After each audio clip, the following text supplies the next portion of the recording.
તો દ્વારકાના હર્ષદ દરિયા કિનારે આવેલા ભીડભંજન ભવાનેશ્વર મહાદેવ મંદિરમાંથી શિવલિંગ ગાયબ।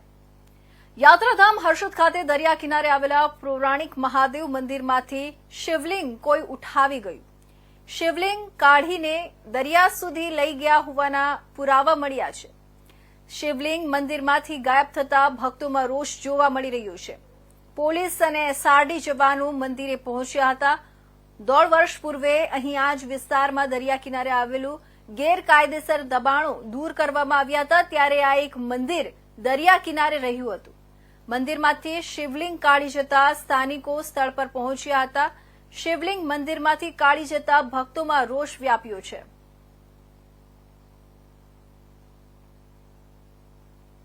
આપને ક્યારે ખબર પડી? હું આજે આશરે 7:45 અહીં મંદિરે આવ્યો। અહીંયા આવીને અહીંયા જે રૂમ જે છે ને, આમાં કબૂતરોની ચણ હોય છે। કાયમ નિત્યક્રમ મુજબ આવી અને પેલા કબૂતરોને ચણ નાખું અને પછી મંદિરના જેવા પગથિયા પાસે ગયો એટલે મંદિરનું લાસ્ટ પગથિયું જેવો ચડ્યો જાય, આપણે બેલ વાગે છે ભગવાનનો, ત્યાં પહોંચ્યો ને મેં મંદિરને ખુલ્લું તો મંદિર હતું જ, પણ ત્યાં જોયું તો મને મહાદેવની સાથે જે અર્ધચંદ્રાકાર જે એનું આપણે થાળું ગુજરાતીમાં કહીએ એ મને દૃષ્ટિપાત ન થતા મને તો થોડો પેલા આઘાત જ લાગ્યો કે મહાદેવ ક્યાં ગુમ થઈ ગયા।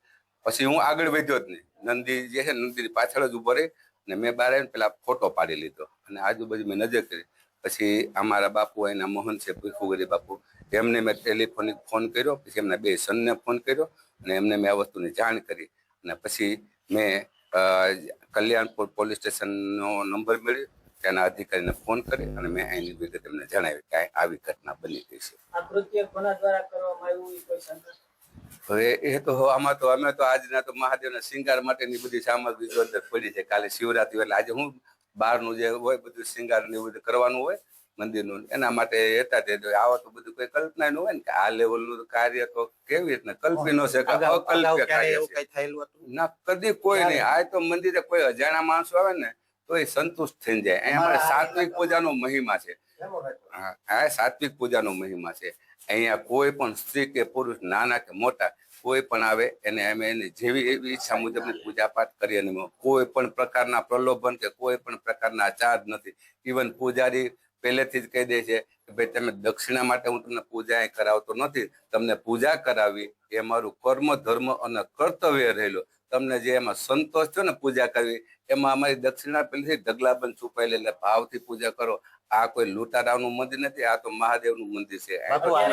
પોલીસ દ્વારા શું કાર્યવાહી કરવામાં આવી? હવે એ લોકો એની રીતે જે કાર્યવાહી કરતા હોય એ બધું ચાલે જ છે। બધું કેટલા વર્ષ પ્રાચીન છે આ પૌરાણિક મંદિર? આ મંદિર તો ઘણું બધું પ્રાચીન છે। આમ તો તમે આને જો જૂના મંદિરો જુઓ તો અહીંયા મંદિરો તો આમ કે 7મી 8મી સદીના પથ્થરોના અવશેષો મળેલા છે। ઘણી વખત આના અવશેષોના મહાદેવનું અર્ધનારેશ્વર સ્વરૂપ છે।